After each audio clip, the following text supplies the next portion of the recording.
pag may porn star. Oh my God! Take that out. Give her any sugar.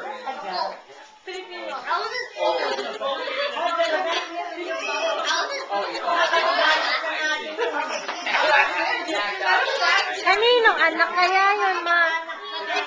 Kaninong anak kaya yun? Porno star. Hindi tinatanong yun.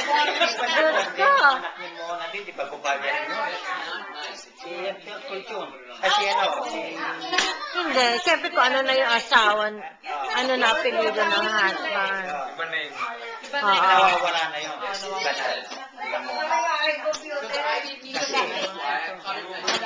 Pero minsan, yung kanila maliit lang sila. Yung sa bikini, yung mga... Maliit na nagkumpanya yun.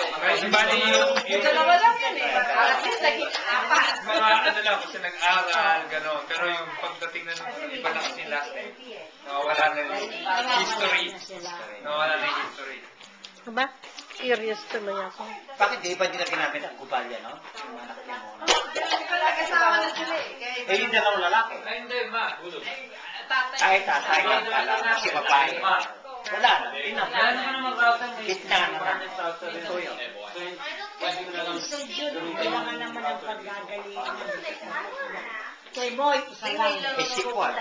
Si... Are you sure kay Uncle mo isa lang? Marisa. Asawa ni Bian. Iba na yung last time. Iba na, iba na.